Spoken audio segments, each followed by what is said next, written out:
that is going to be essentially a thunder and lightning duo on the interior of your defensive line, Yeah, as that's a goofy as that good way might to sound. describe it. That's a great Mhm. way to describe it. Alrighty, welcome everybody back to another video here on the channel. If you don't know who I am by now, my name is David. I also go by Miller Football, and I am currently doing a series here on this channel, which I'm cutting very close, by the way, where I'm trying to talk about all 32 NFL teams in depth leading up to the 2023 NFL season. And of course, because I am a Bears fan, there is only one team that I can give that personal in-depth analysis to by myself, being the Bears, and we already talked about them. So I have to bring on some guests. I've got a Buccaneers fan here with me today. His name's Dominic. He's a good buddy of mine. And we're going to be talking about the Buccaneers, if that's not apparent. But before we jump into that, Dominic, how are you doing today, my guy? Doing all right. Got off of work at 6. I got a 3-day weekend. Labor Day. That's valid. Hell yeah. Yeah, I'm in the same boat, except I don't work. I just have school and I fucking hate it. But that's neither here nor there. I have Um, school and a job, so Yeah, well, I would probably go insane if I had to do both. So props to you, because I'm not a functioning adult. I'm a man child that thinks my football opinions matter. oh my gosh. Stop describing me. Anyways, But that being said, jumping into talking about the Buccaneers here, uh, today I believe, right, the Mike Evans news broke that there's a chance that he might not be a Tampa Bay Buccaneer going forward. There's some issues with his contract. And obviously, I've seen a lot of Buccaneers fans pretty distraught about this because he is a franchise guy. He's arguably the greatest offensive player in your team's history. So, how does it feel knowing that there is a non-zero chance that he will not be suiting up for the Buccaneers much longer? listen, if you ask any other person on Twitter, they'll tell you, yeah, trade Mike Evans and start the rebuild because everybody thinks we're rebuilding right now, which is Hmm. not true. Um, from every Buccaneers fan, I think I can speak for at least most of us when we say, just keep Big Mike, please. I'd rather deal Chris Godwin before I dealt Mike. And I know that Really? from a team building perspective, that might not be the smartest thing.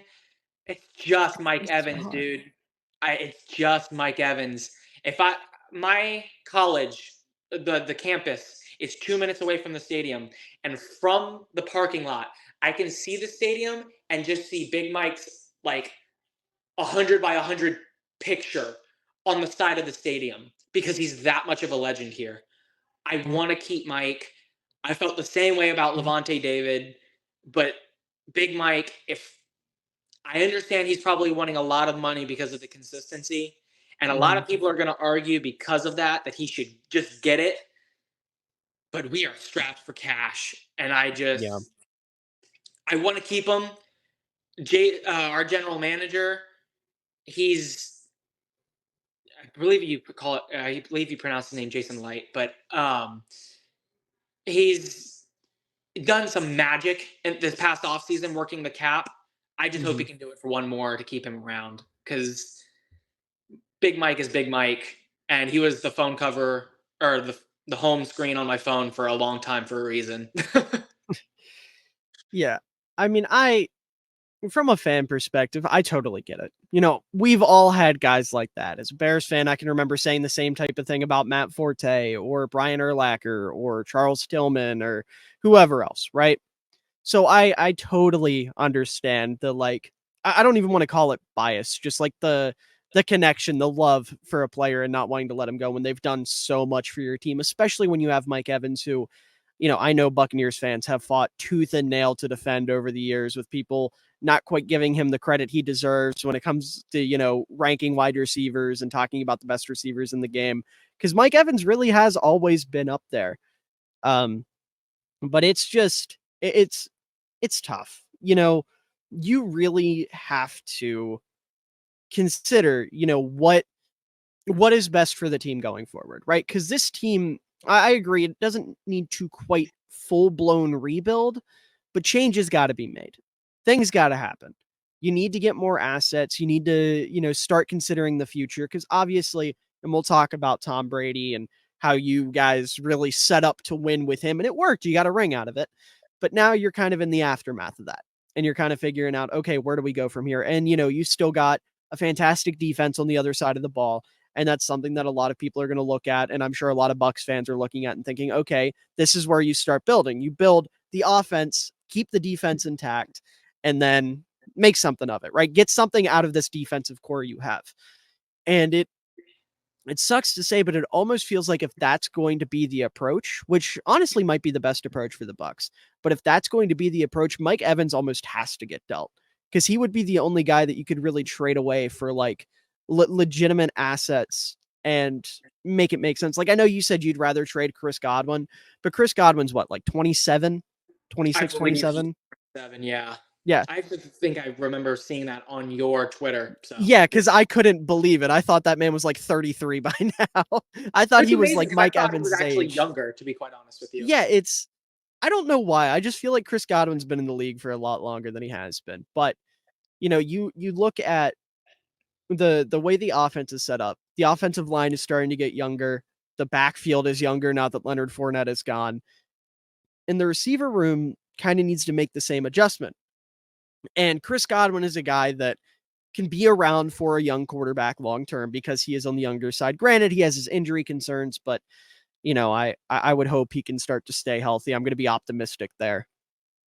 And if you can get a top 64 pick for Mike Evans at this point, then I think it would be worth it from a team building standpoint. And again, I get why you wouldn't want to trade him. I understand the heartbreak that would cause, but it almost feels like I don't want to say a no-brainer, but just a really good move for the Buccaneers if they were to do that and get solid draft capital out of them. Let me ask you this. You said top 64 pick. That's obviously the first 2 rounds. Yeah. Do you think the Buccaneers actually could get a second-round pick out of him? Because if not, it doesn't make sense to trade him. There's actually like Greg Allman is a beat writer for the Buccaneers, and people were wondering about a comp pick for him, and I went over the rules, and basically because of Evans, like where he is in his career and stuff like that, a 3rd-round comp pick is what we would get for him if he just left for us in free agency. Right. So unless we get a 2nd-round pick, there's no reason to not deal, or there's no reason to deal him. Sure. Yeah. Do you think they would get a 2nd-round pick for him? I think if you could find a team that needed a wide receiver bad enough, like you look at the New York Giants, for example, that's a team that feels like they have moved the needle. They feel like they can compete for a playoff spot, make a little run in the playoffs, but they don't have that like true alpha at wide receiver. Or, God, here's another example. I'm trying to think of a team with a young quarterback. The Jets? The Jets I could see, but that's more of just like a, hey, fuck you, we can do this, so let's do it because we're going to win a ring with Rodgers this year, which would actually make sense because they just lost Corey Davis to retirement, and their wide receiver 2 is now Alan Lazard, and you cannot be a serious football team if your wide receiver 2 is Alan Lazard. Well, unless you're the Jets this year, at least based on my prediction. Well, no, I mean they'll be a serious football team, but yeah. I'm just saying like Alan Lazard is not a good wide receiver 2. He's not you want someone real. No, yeah, you want somebody a little bit better. Or if you have a different team with like a young quarterback that they're really trying to figure it out, pull like a Bears or a Jaguars or a Eagles, something like that. Granted, on a little bit on the older side, the receivers those guys traded for were relatively young. But I could see it. I could see it with the right team. If the Buccaneers had a couple teams interested, which I don't see why they wouldn't, any team would benefit from adding a 1,000-yard receiver like Mike Evans that's that consistent. But if they get a couple teams like in a bidding war, I could absolutely see a world where they get a 2nd-round pick or like an equivalent to a 2nd-round pick. So, like a 3rd and a 5th or something. Like, I could see something like that. The only hang up there is the fact that he's on the last year of his deal. So obviously that's going to impact it a little bit, but I'll put it this way. If I was a team like the Giants or the Jets or some other team that had a young quarterback that needed a true number 1 target, I'd do it. I'd give up a 2nd-round pick for Mike Evans right now. That's fair. I mean, hey, I love the guy, so I agree with you, but I'm biased. Right. Sure. I get that. But yeah, it's definitely a tough situation. I feel for Bucs fans. I saw that today and I thought about you and Ashley instantly. And I was like, oh, that sucks. That's going to hurt. Which Ashley couldn't be with us, unfortunately, today because of all the hurricane stuff going on. So to Evacuating the state. Yeah. yeah. So to her and anyone else out there that's dealing with this, granted, I think this will be out by the time it passes. I could be wrong. I don't know what the trajectory is on it, but this will be out in a couple days after we record it. So if it's still going on, if you're still not home, if things are still bad, please stay safe.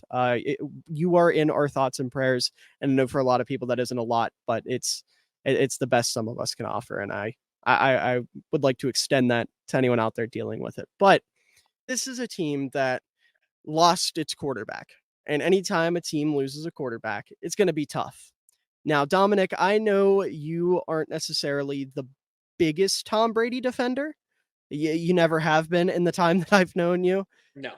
But from your perspective, how does it feel to not have Brady on the roster anymore? Like, what do you think comes next after Tom Brady? I mean, just to specifically not have him on the roster, the mindset is obviously switched, not only for the players but also the fans. Tom Brady, just name value. Tom Brady, you know who it is. He immediately puts you in championship contender territory, even though last year was kind of an abomination. Right. And this year, obviously, with him being gone, the mindset is no longer championship. The mindset is either, depending on where you stand, make a wild card push and hope some of the pieces work out, or tank for Caleb Williams, which I'll spoil it now, I don't think will happen, but tank basically. Which I mean, and then in terms of like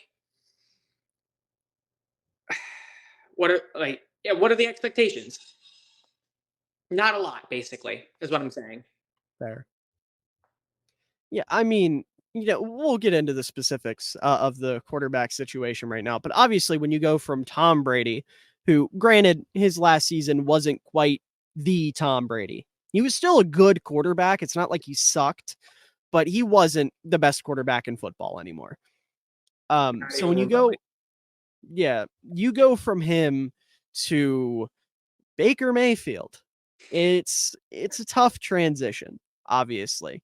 And we saw, the Patriots go through that transition. Granted, I feel like the rest of the roster when Brady left wasn't as good as what Tampa has right now. But also, Cam Newton was probably projected to be a little bit better than Baker's projected to be right now. So it's, pick your poison with that. But it's it's a tough situation to look at. Like, I'm gonna say it's tough probably 1,000 times throughout this because I'm trying to stay positive. I'm trying not to be an asshole. But this team, I mean, it is tough. It is really tough to sit here and look at this team and think, okay, there is a plan. There is something that's going to happen this season. This is not going to be one of the worst teams in the NFL. Now, I do think there's a world where they're not. And we'll get more into that, like I said, but the transition just from name value, like you said, is something else for sure. And then when you look at actual play, Baker Mayfield has bounced around from team to team to team constantly to the point where there were people like, man, he'd make a great face of the XFL. Yet he found his way onto a roster. He beat out Kyle Trask in a quarterback competition, which might be the saddest quarterback competition I've ever seen. And I am a fan of the Chicago Bears. I remember when Mitch Trubisky and Nick Foles were duking it out for the starting quarterback job. So take that as you will. But it's again, it's certainly tough. But we'll have to wait and see. And like I said, we'll get into some of the reasons why I think maybe Baker won't suck because there is a world where he doesn't, and it all relies on one specific individual. But before we get to that, I do want to ask, speaking of Baker, are you happy they went with him over Kyle Trask? Like, do you think that was the right call, or would you have rather seen Trask out there? So I'll tell you this right now. I did want Trask. Okay. And that is a more of a I know what Baker is, I don't know what Trask is kind of And that's thing. fair. And starting Trask over Baker, I believe, does give us more of a chance to either make a wild card push or tank. Like it will be either or. But another reason I like Trask, number one, I went to training camp. I did see them both. I liked how Trask was playing. There was actually some actual arm strength, which I didn't see much of coming out of college. Okay. Like I legitimately liked how Trask was playing. And the other thing is one of the things that, and this is why I'm so shocked that Baker actually did win the starting job, was Todd Bowles that kept saying, we want to limit turnovers. That's one thing we don't want to do in this offense. Baker Mayfield had 9 picks throughout training camp. Trask had 2. To be fair, training camp picks mean next to nothing. Yes, but when that's one of the biggest things you're talking about, a 9-2 difference is kind of big. Yeah. I mean, I understand that, but still, I wouldn't put a lot of weight into that personally. Like, I get where you're coming from, but I just personally don't think that's that big of a deal. That's fair. I mean, if you want to know my opinion of Baker Mayfield, like this offense was clearly designed around him, and I think that's why he won the job. Based Mhm. off of what you've seen in the preseason, I think you see bootlegs and you get this. They geared this offense towards Baker, and I don't get why, to be quite honest, that we brought him in specifically. We brought in Baker for $8 million, and to be quite honest with you, I wanted Drew Lock for $5 million. That's Interesting. He brought our new offensive coordinator, Dave Canales, came from Mhm. Seattle. Where's Yep. Drew Lock? Where was Drew Lock last year? In Seattle, and he was a free Mhm. agent. So I didn't understand why bringing Baker in for more was actually like the thought process. Yeah. Well, me personally, like I get where you're coming from, especially with the connection to Canales. But me personally, I think Baker's a better quarterback than Drew Lock. I have never been a Drew Lock guy. I've gone on record before saying when he started, he was the worst starting quarterback in football, and he was a subpar backup at best. Baker, at least there's those moments of like, oh, okay, this is why you took him with the number 1 overall pick.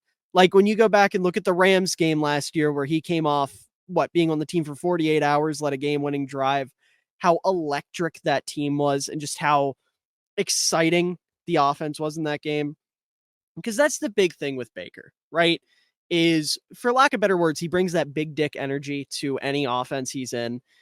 And when he does that, it's infectious. Like his vibes and his, I don't want to say arrogance, that's not the right word. His confidence, that's the word. His vibes and his confidence, it's infectious to other players on the offense. When he feels good, everyone else feels good.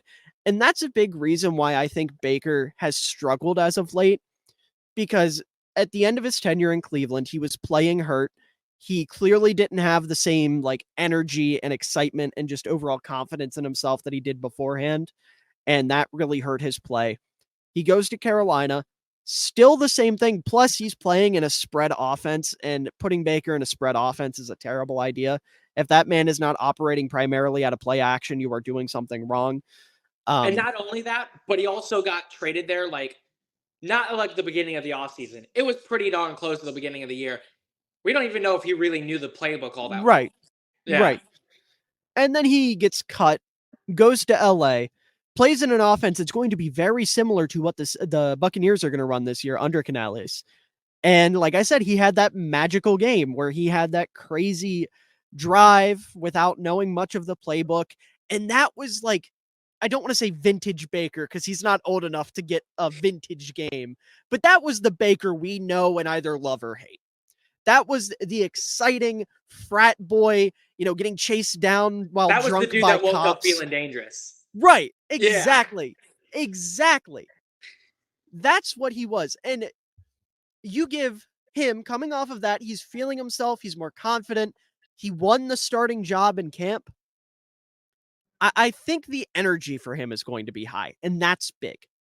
So you have high energy from Baker. He gets to go work with Dave Canales, who, as we've said, was the Seattle Seahawks quarterback coach last year, and he fixed Geno Smith. Geno Smith was not as good as Baker Mayfield before last year. Geno Smith, the consensus was that Baker was a better quarterback. Geno never showed flashes like Baker did. He wasn't drafted as high as Baker was. He wasn't as good in college. And this is coming from somebody who was a West Virginia fan when Geno Smith was coming out, because I didn't know what good college football was yet. But I like, coming from someone who was really rooting for Geno even back then. Baker's always been better. And then last year, Geno's working with this fantastic quarterbacks coach, and all of a sudden, he's a top 10 quarterback to a lot of people. He's comeback player of the year. He didn't write back. Like, he looked incredible. So you give the guy who was able to help Geno do all of that. And I'm not going to say the guy that like made Geno, because obviously a lot of that was Geno himself, right? He got confidence. He was working in an offense that worked better for him. But you give that guy who did all of that for Geno to Baker, who already has the confidence, has the swagger, has the energy, has the leadership, and he's going to be in an offense that plays to his strengths, where there's going to be a lot of play action, a lot of bootlegs, making the pass game, kind of work off of the run game like it was in Cleveland when Baker was good. This is going to be the best Baker Mayfield we've seen since that weird year where everyone was like, is Baker like really good at football? Like, is he a top 10, 15 quarterback? Yeah. Right. When that was the dialogue around Baker, I think we're going to see the best Baker since that. Now, is that Baker a top 15 quarterback today? Maybe not. But he's still an above average starter. He's a lot better than what people are giving him credit for right now. And hell, maybe because Baker has a little bit more juice to him than Geno did, maybe he can have the same type of year that Geno just did, but better, because he has a stronger arm and he has a little bit more of that swagger and that excitement. Now, I don't think that's going to happen. I don't think he's going to be as good as Geno was, because Geno is a lot more precise and his football IQ seems to be a lot higher, and he reads defenses better. He's a lot more poised in the pocket, that type of thing. But I do think Baker's going to be a lot better than people are giving him credit for as the starting quarterback for Tampa this year. And I think that'll be the reason, like you said, I don't think this is necessarily a team that's guaranteed to be on like Caleb Williams or Drake May watch. And, you can call that a detriment. You can say that's a bad thing. You can say it's a good thing, whatever. But I think Baker can be good enough to, maybe take this team to the playoffs, because the NFC kind of sucks. Absolutely, it does. And I've been saying it all offseason. Basically, what you just said. This isn't going to be Baker's best year, but it's going to be his best since 2020 when he went to the playoffs. This offense is geared towards him. And for the people that keep, they want to say, oh, he's bounced around the league, nobody wants him for a reason. Don't get me wrong. Not a great quarterback. Sure, but absolutely. If you're going to, and this is coming from a guy that wanted Drew Lock, remember, if you're going to seriously consider the Panthers and the Rams as serious chances for Baker, I can't help you. That was neither situation. I don't know if many other quarterbacks would have thrived in those situations.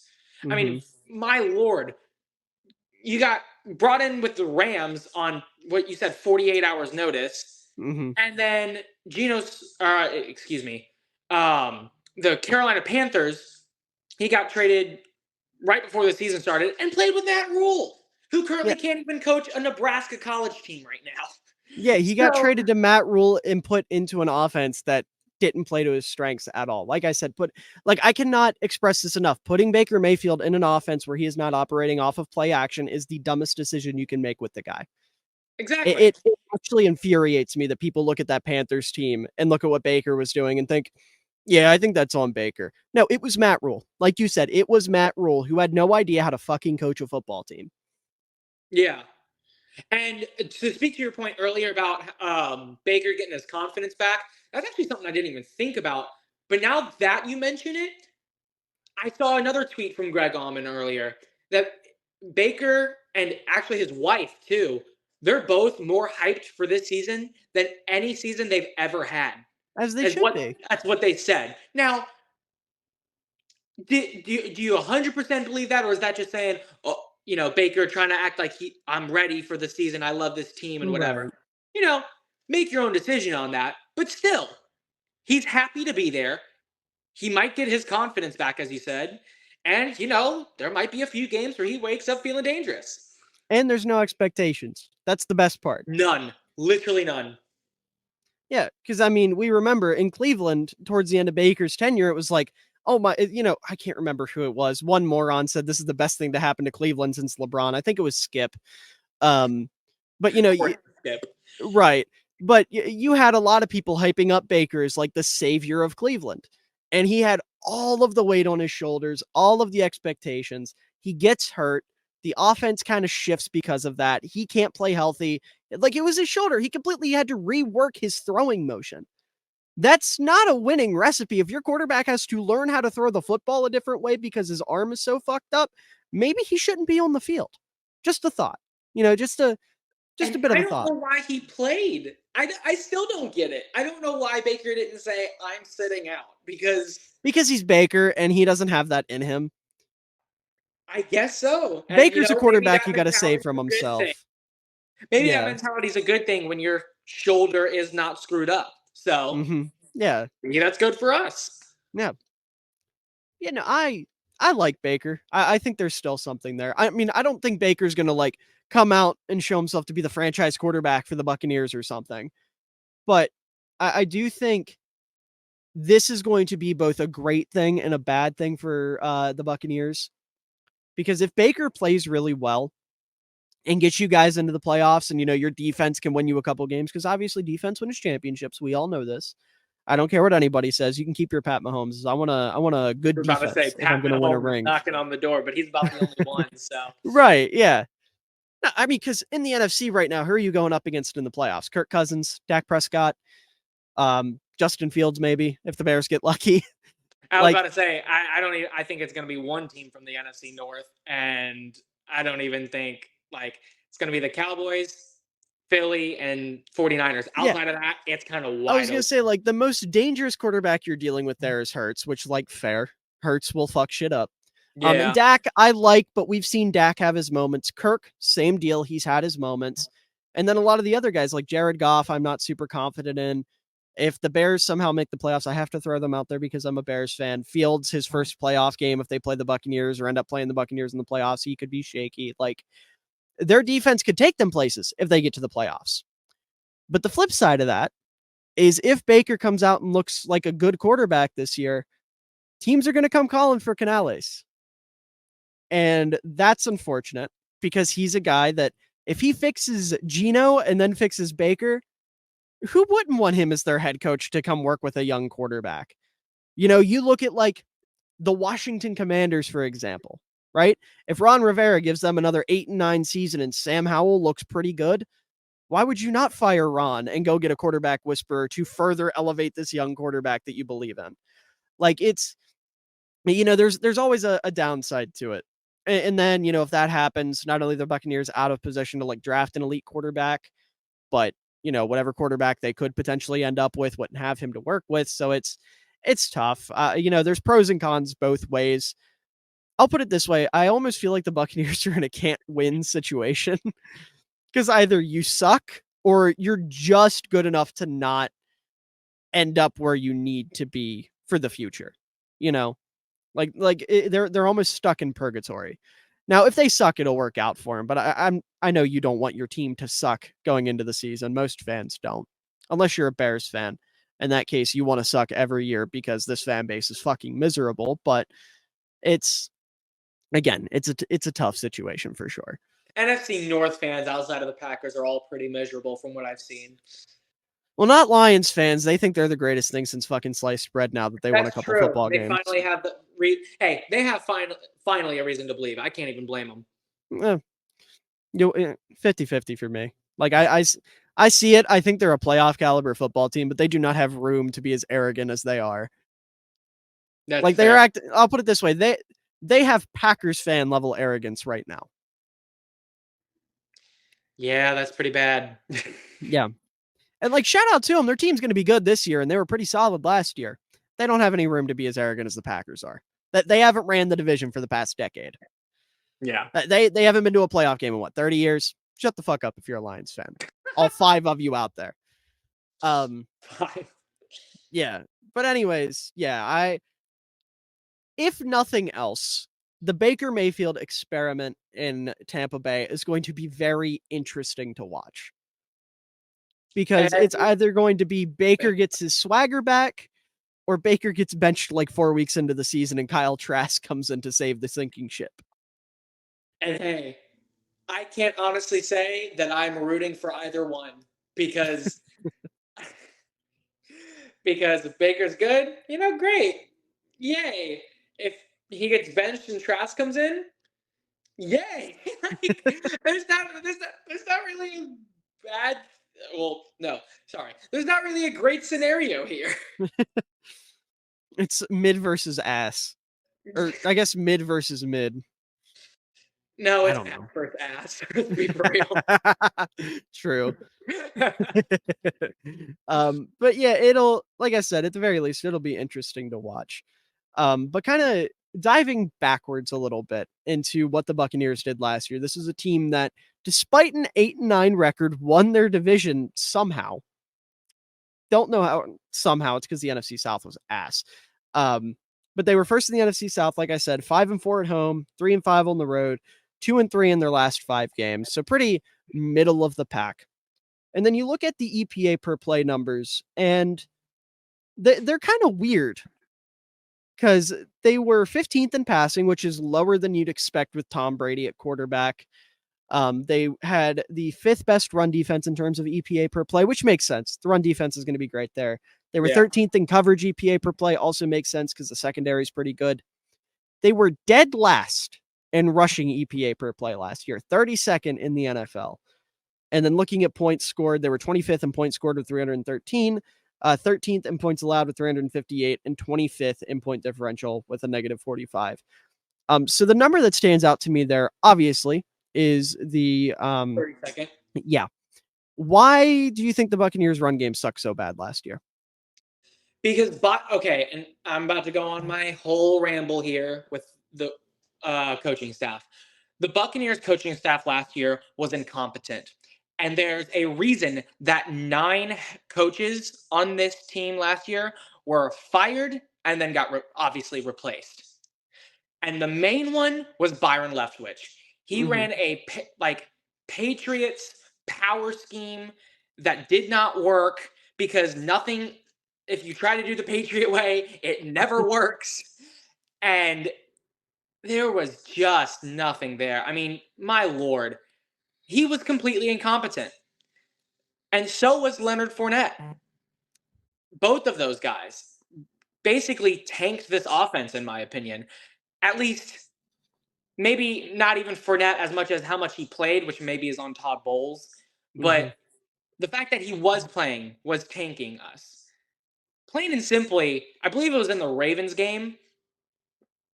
There was it was one of the drives, first down, Tom Brady passes it. It's 2nd and 1. 3rd and 1. 4th and 1. Turnover. We literally could not run the ball.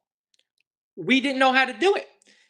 And I think that ditching Byron and ditching Fournette in favor of Rachaad White, who actually looks like there might be something there, will help us no matter how you view this offensive line. Yeah. And I think the big thing too, especially when it comes to getting rid of the offensive coordinator, like we said, they brought in Canales. This is going to be a more zone heavy run game. And I love and respect all different types of run games. Don't get me wrong. Running zone is the meta. That is what everyone is doing. That is what works the best. And there's a reason for that. A lot of teams now have these athletic linemen and they have these athletic running backs. The New England Patriots, the New England Patriots of old did not have that. They had like LeGarrette Blount, a couple other slow running backs that could catch the ball out of the backfield, and a bunch of big maulers up front in front of Tom Brady. The Buccaneers last year, outside of Tristan Wirfs, didn't really have that, right? Yeah. You look at the offensive line now, where you have guys like Luke Goedeke or Cody Mock, who was a draft pick this year. They have really athletic linemen that can get out into space, latch onto somebody, and set up lanes for a running back to get to the outside. And you have Rachaad White, who, like you said, looked pretty good last year and is a quick, athletic running back. They are going to be shifting to a more zone-heavy run scheme, and that is going to be massive for their run game this year. And not only that, but running that zone scheme, something that Baker Mayfield is familiar with from his time in Cleveland under Kevin Stefanski. Granted, Stefanski does a little bit of everything, but he ran a decent bit of zone.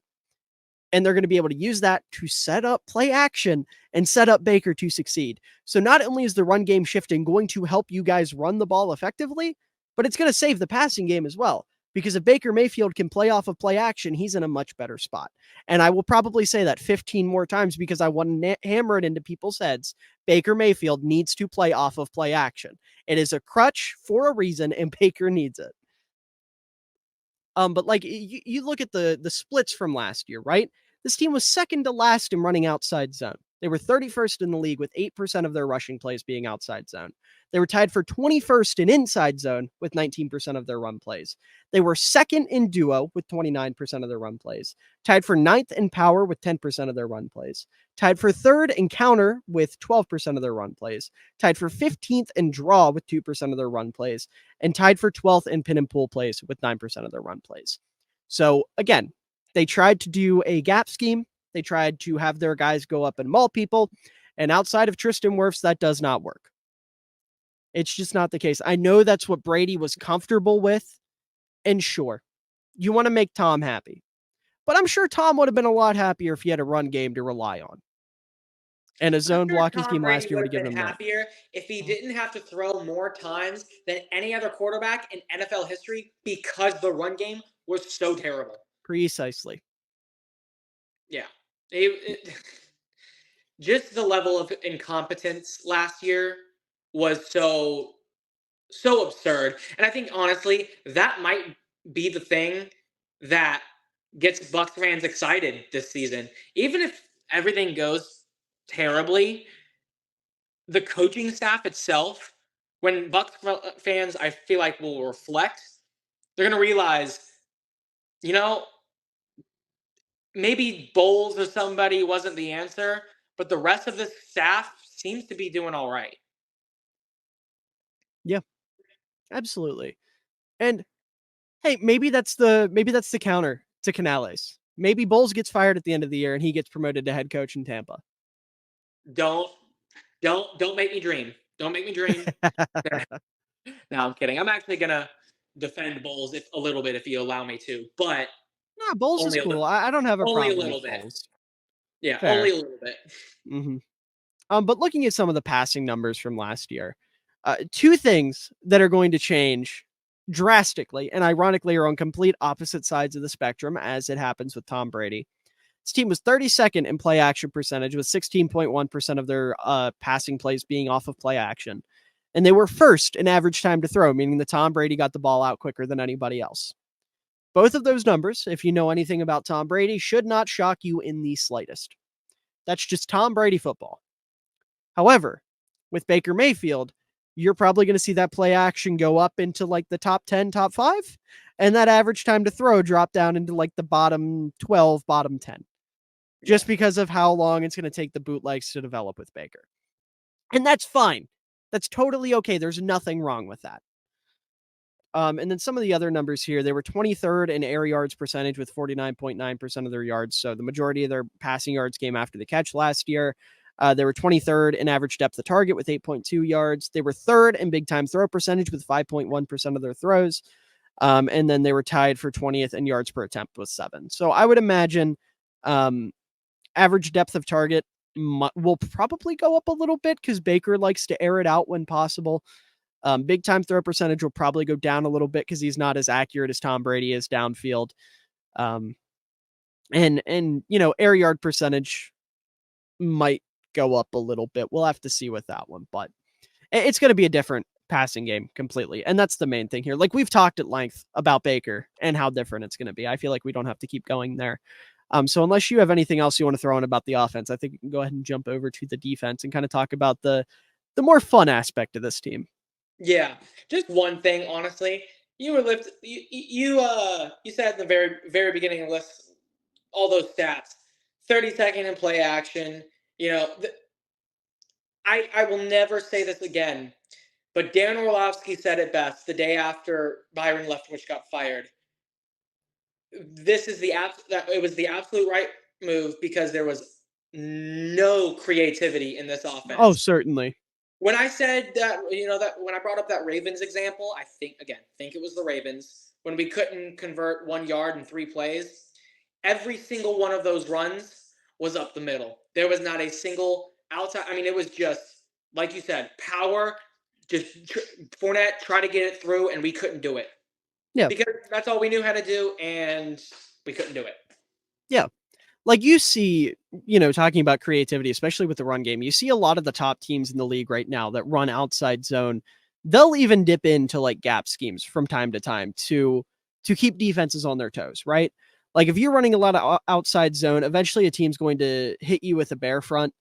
And when that happens, that's when teams whip out like power and counter. And the Buccaneers run game didn't really have that counter punch. It was just like you said, hey, Leonard, you're a big boy. Run between the tackles. See what happens. And nothing ever came of it. And then for a little bit there, they were like, hey, Rashad White, you got a little bit of spunk to you. Why don't you go try to do something? And then he looked like a good football player. They're like, no, we want Lenny. And that ended up being the downfall of the run game. Hey, Leonard Fournette, you came into training camp 30 pounds overweight. You go through the line. Yeah, you came into training camp 30 pounds overweight. Surely you're prepared to be the lead back and be the workhorse for this offense and be the number one player Tom Brady has to rely on to take pressure off of him. Surely nothing can go wrong there. Nothing. And it makes me so mad that I predicted us to have 12 wins last year. Because like stuff like that just I can't it was remember what my right there. prediction was for the Bucks last year, but I'm sure I was high on them too because I never count out Tom Brady. You're going to be shocked, but I'm pretty sure it was 11 wins. I have a weird memory like that. Okay. I'm pretty sure it was 11. That doesn't really shock me though, because like I said, I'm not one to doubt Tom Brady.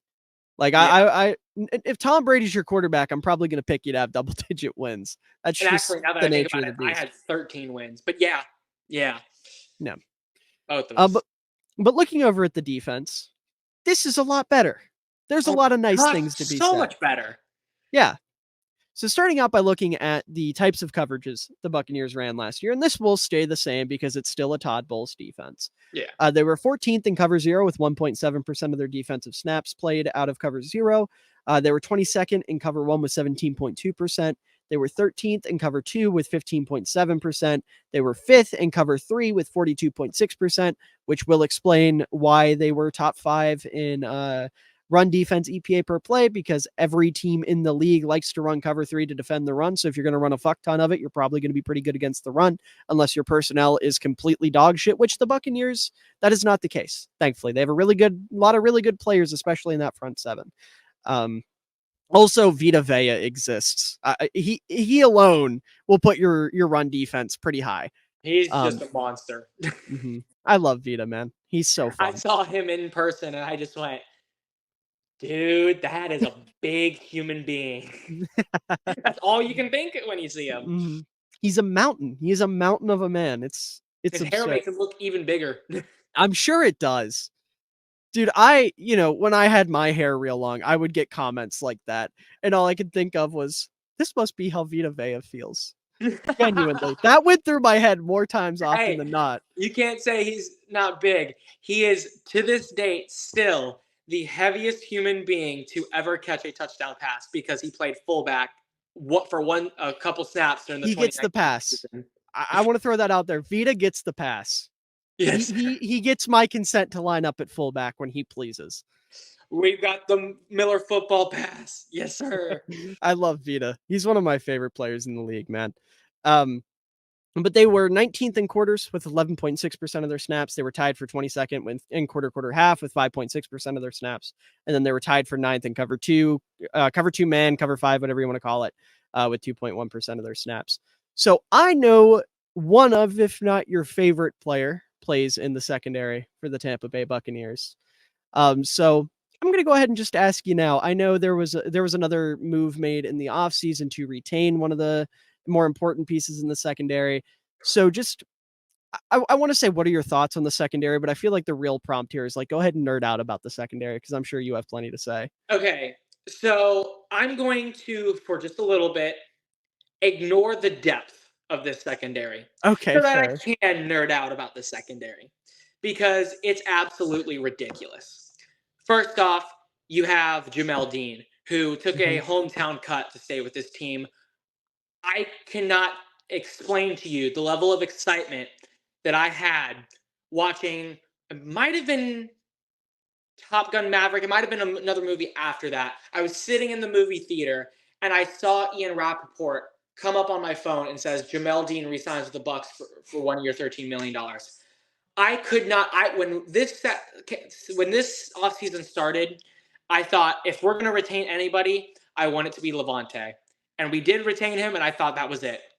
And we got him back, and going into week 18 or week 17 of last year, against the Panthers, when you looked at specifically man coverage, he was top 3 in the league in yards allowed.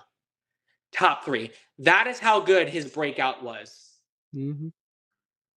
And then you have Carlton Davis, who was supposed to be coming into last season the cornerback 1 for this team. To be quite honest, he's a mid-tier cornerback 1 on a team. But he's now cornerback 2 for this team. Mm-hmm. If you go and look up rankings, just right, because everybody's obsessed with rankings, especially people who are going to watch this, right?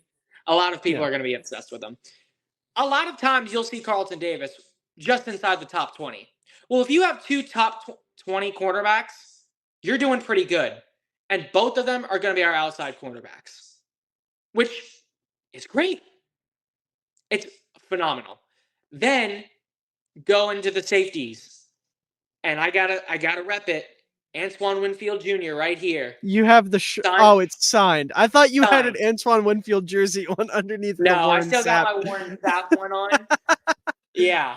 But well, no, I knew it was Sapp, but I'm saying I thought you had Winfield underneath of the Sapp, and I was like, God damn, double jersey repping is crazy. You know what? I probably should get an Antoine Winfield jersey. You don't have one yet? I need to. He's your favorite player, isn't he? Yeah, he's my favorite player. I'm normally not a big jersey guy. This one was actually given to me by somebody else. Oh, okay. That would make sense then. Okay. Yeah. And I was like, just thinking about it now, I'm like, yeah, I probably should go get a Antoine Winfield jersey. Yeah, get yourself a creamsicle Antoine Winfield jersey now that they're back. Oh, yeah. Definitely. Which, by the way, I hate that we're almost 50 minutes into this and haven't mentioned that yet. Fucking thank you, Tampa. I'm so happy. Bringing it back, baby. I'm just saying, Baker in the creamsicle jerseys, the vibes are going to be fucking immaculate. So fire, dude. It's gonna be so great. Like, I don't own a single jersey from another team, right? I only own Bears jerseys. And I've said before, I want to branch out of that a little bit to like fullbacks. Like when I do bridge that gap, it will be with Mike Allstott. I've already said that, like 100% confirmed. That'll be the first non-Bears jersey I own is a Mike Allstott jersey. But part of me thinks a creamsicle Baker would go kind of hard. Okay, I will say this. Because of Baker's unpredictable future, stick with Mike Allstott first. Well, no, true. I mean, Baker jersey could go on sale. Baker's jersey could go on sale. I can get it for like $70 at some point. I'd pull the trigger on that. Yeah, I don't blame you. I don't. But no, I will certainly be acquiring a Mike Allstott jersey at some point within the next 2 years, hopefully. That's a weird time frame. But anyways, Antoine Winfield, good football player. Good football player and can play anywhere in the secondary. And because we are so, I'll get to the depth later, but because we are very top heavy, him being a versatile weapon is so valuable for us. The past couple years, we've had problems in the secondary. Not only did he get hurt last year, Jamel Dean had some injury issues just for a little bit. Same with Carlton Davis. Logan Ryan did miss a couple games last year. He's no longer even on the roster, which I actually found out a couple days ago. The fact that he can play slot cornerback, play a safety, even play some outside safety, it's so unbelievable. Unbelievably valuable, like I said. But Todd Bowles did say earlier in the offseason that if at all possible, he's going to try to keep him at safety because that is what not only he was drafted to be, but that's what he's best at. For sure. And if you're having him there, he's the most underrated Buccaneer in my eyes by far. I consider him a top 5 safety. Pretty borderline, but right there. Like he's that level of good. If you actually go back and watch him, phenomenal player. Love that guy. Yep. And then so that's one safety, and then our other safety is Ryan Neal. I understand the PFF grades are not the most reliable thing. They're a sham. Yeah, they're pretty shammy. But I will say this. Out of every Seahawks defender last year, Ryan Neal was the highest graded one at over 90, and we got him for $3 million. I don't understand why that is, but I can darn well guarantee you he will be better than Logan Ryan was for us last year. And I think he is going to be a good overall player. That's valid. And I mean, I think you covered it pretty well. I don't really have any thoughts to add there. I like Antoine Winfield a lot. I think he's great. Cornerback duo is obviously really good. And it's a very good secondary to complement one of the better front sevens in football. Now, I will say there are some people on that team that I have my problems with. I'm not the biggest Devin White fan, but he still serves a purpose. He is a heat-seeking missile against the run, at least. So there's that.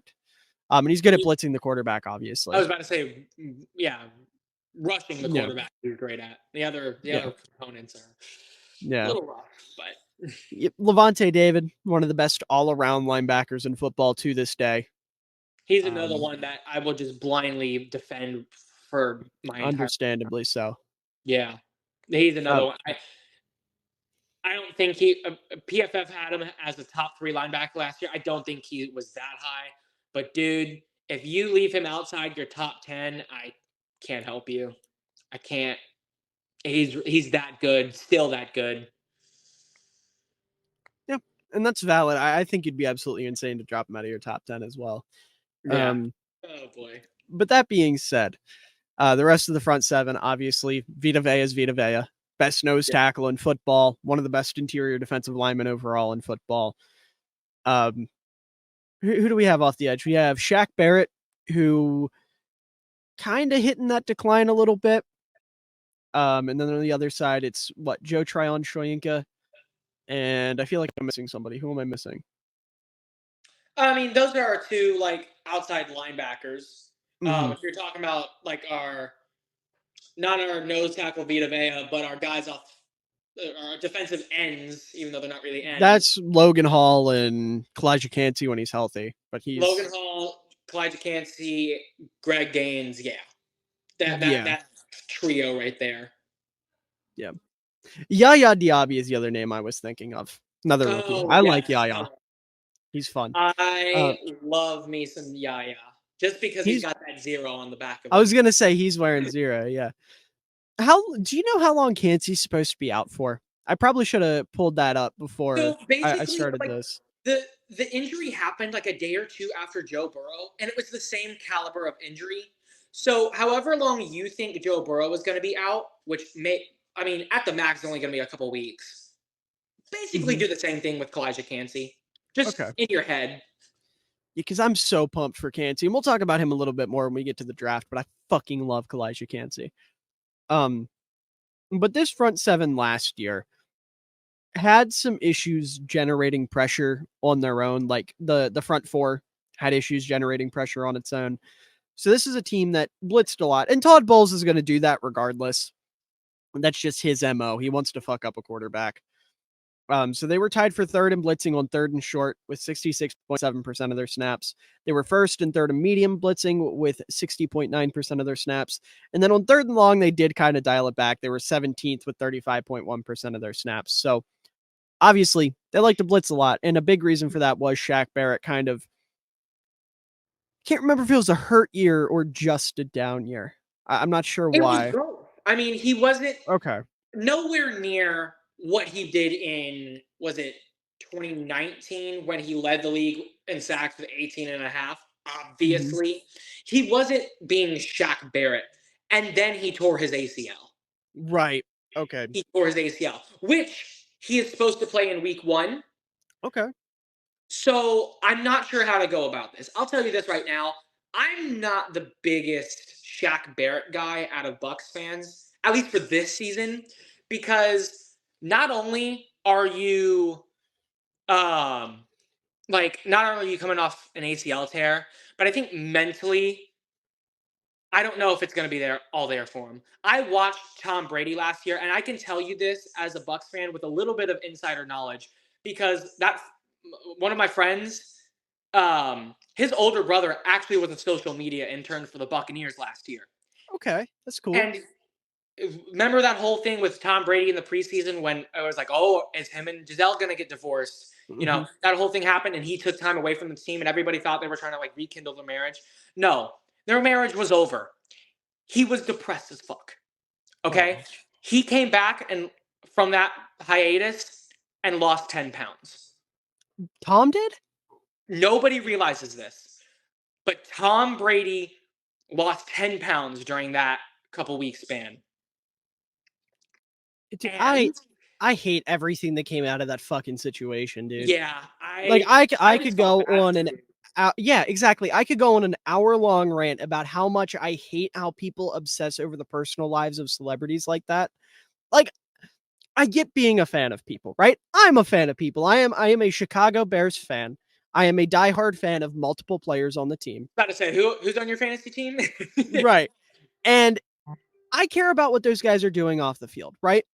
Like if Cole Kmet's at a golf tournament or something, I'll like the post. I'll put it on my Instagram story. Or if Justin Fields is doing something, I'll be like, oh, that's cool. If I found out that Justin Fields was going through a messy divorce, I wouldn't comment on it because that's not your place to comment on. Like I understand that they're celebrities and that their lives are public, but to a certain extent, you got to realize these are human beings. They have feelings.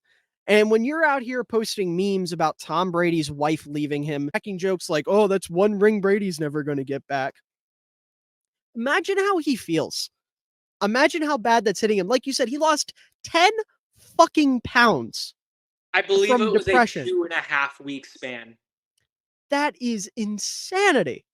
Yeah, And then, and not this is a even to get guy into that's what like, Antonio Brown did to the poor guy. yeah, really. But and then this is also like the thing about Tom Brady, the guy who keeps up with his body like nobody else, losing 10 pounds in 2.5 weeks. That is what this guy was mentally going through.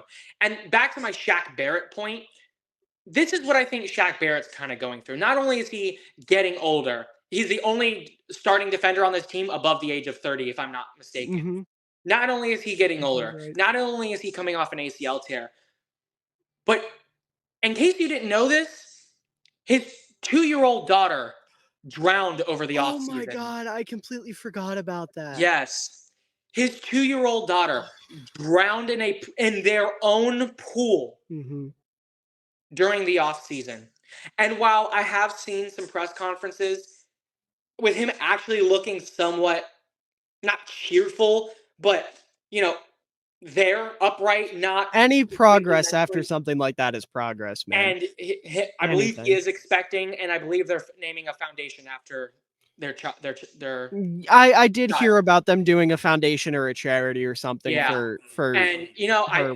as much as God. that is great, there's no way you can convince me. I haven't gone through losing a child, obviously, me being only 20. Mhm. But there's no way you can convince me that you're 100% there. And with the other two major things, age and health, physical health, already Mhm. being factors, I don't know if I'm taking Shaq Barrett stock this year.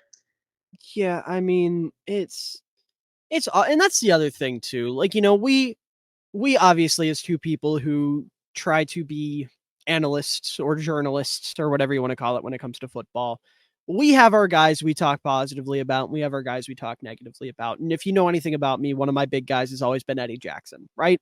Yes. Not a big Eddie Jackson fan. No. I found out that within the past couple seasons, he has obviously gotten hurt. It was the mental Yeah, I want to aspect. say he lost his.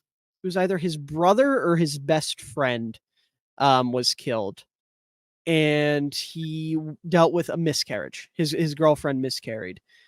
And when all of that came out about him, I have never felt like a bigger piece of shit for constantly ragging on somebody. And like, obviously, I didn't know, so I wasn't doing it like in spite of knowing that. It's just, it made everything make sense, right?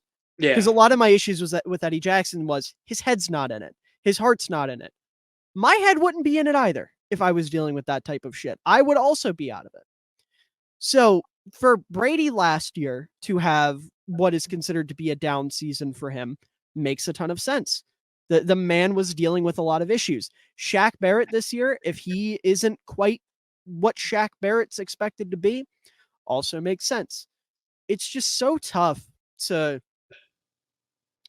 think about that kind of stuff and to really like weigh in on it, because I try to be as respectful as possible when talking about players because, like I said, at the end of the day, they are human beings. Now, I will make an offhanded comment here and there and be like, "Yeah, that dude's ass" or something, but it's never personal. Yeah. It's never me saying like, "Hey, Baker Mayfield, fuck you in particular. I hate you. I hope you fail." It's never that. It's the reality of the situation.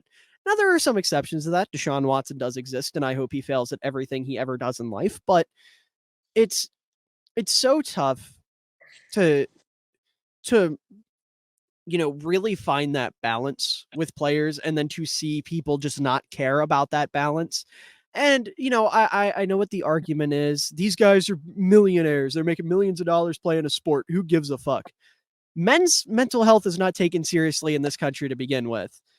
No. And these athletes who are constantly under the spotlight have that magnified by 100.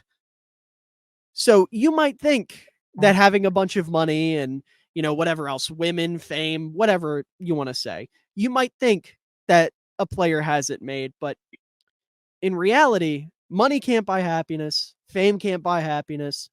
It's it's a lot harder than that.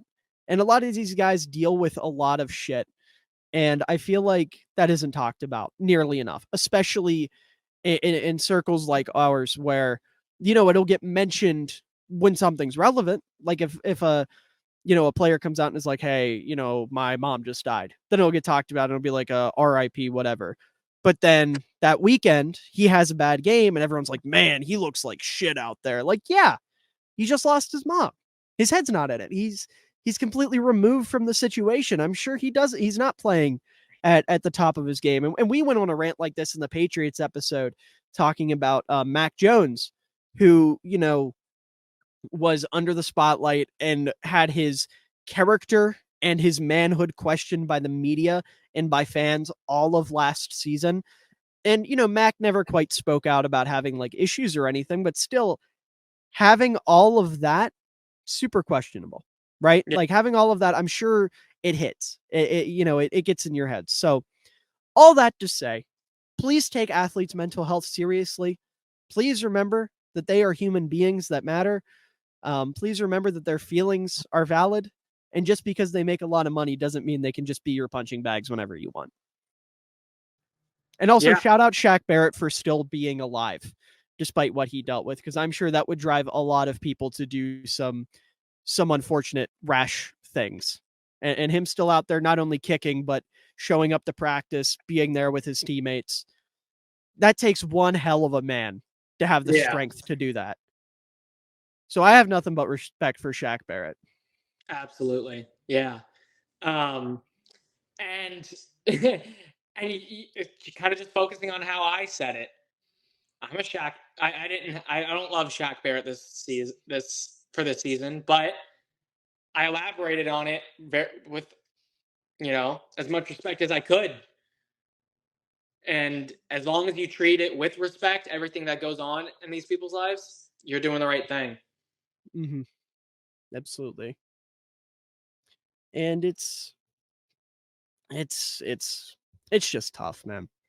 I just can't imagine dealing with something like that. But like you said, I'm 20. I've never had a kid. I've never dealt with that type of loss. And I simply cannot imagine the emotions that poor man is fighting with every single day and will for the rest of his life. Like it's insane to think about. And like I said, the fact that he's coming to practice every day and is trying to rehab an injury to be back from week 1 on top of all of it is fucking insane to me. Yeah, and I'll tell the viewers at home, like, I work with kids. That's my job. I'm an after school counselor when I'm not, doing sports or whatever. Mhm. And just trying to picture, some of my favorite kids, imagining something happening to them is even like would bring me to tears. So having your own Mhm. child, I can't even imagine what he went through. Yeah. It's insanely tough, but he's a tough son of a bitch.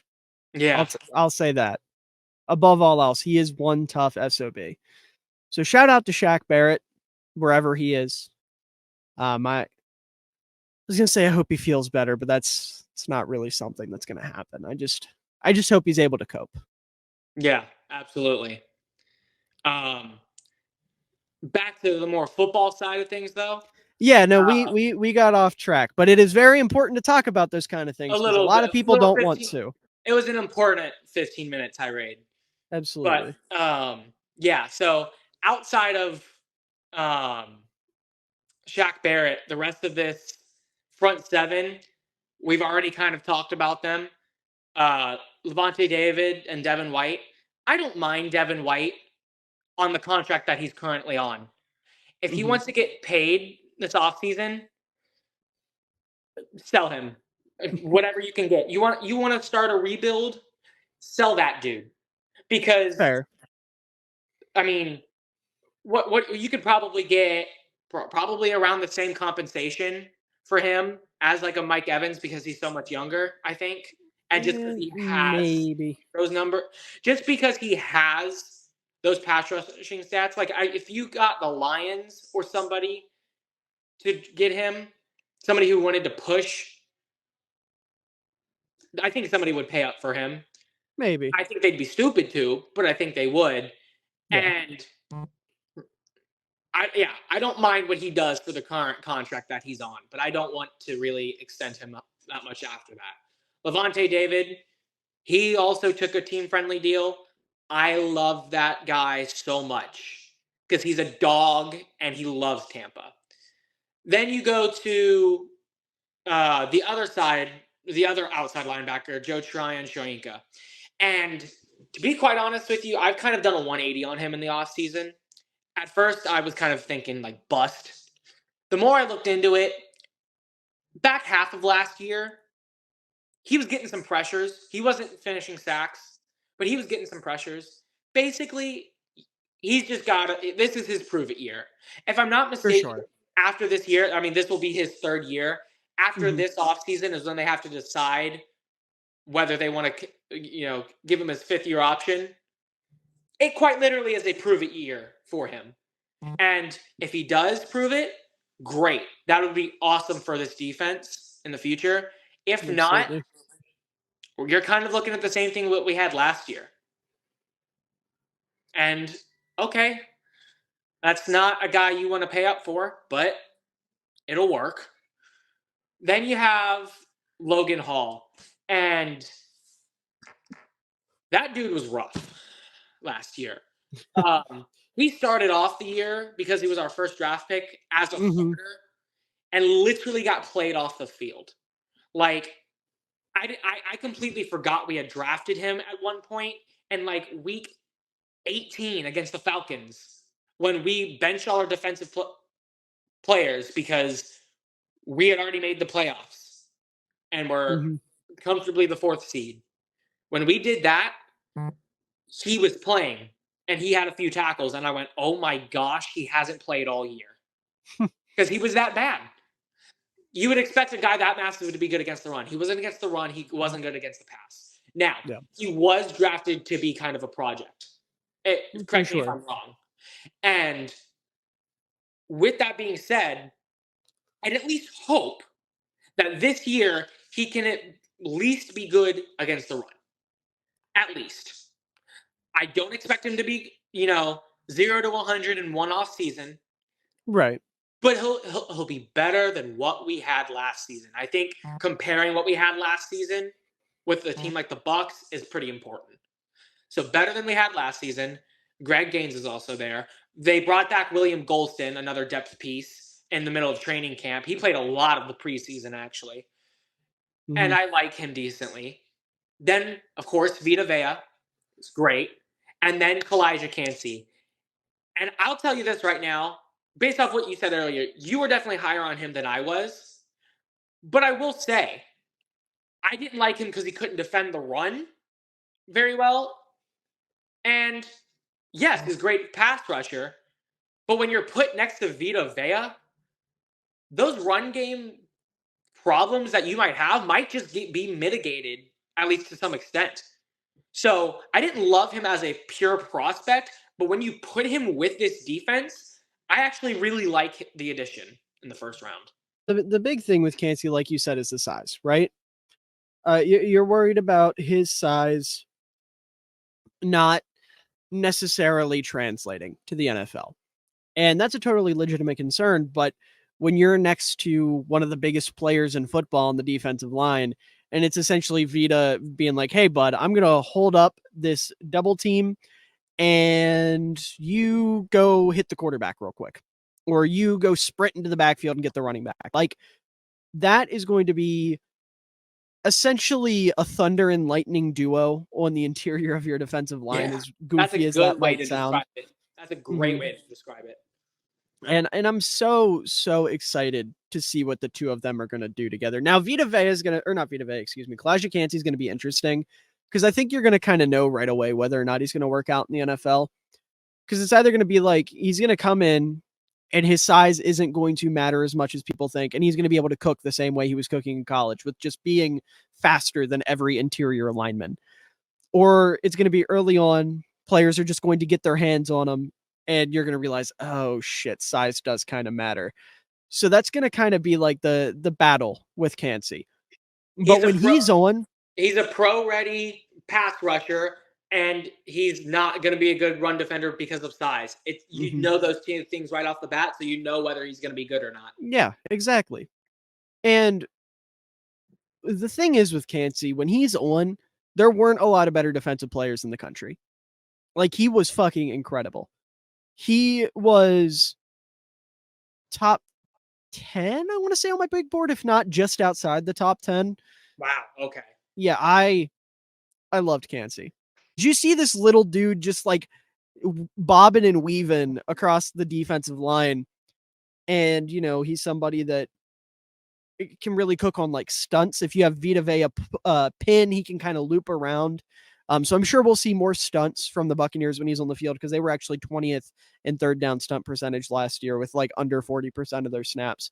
So I think we're going to see more stunning when Kalijah Cansey's on the field. And I think him and Vita Vea are going to be an insanely like fun to watch duo, especially if you're a football nerd and you can appreciate a nose tackle eating up multiple offensive linemen on a double team. Oh my gosh. And that's one thing that since I've become more of a nerd, I do appreciate more.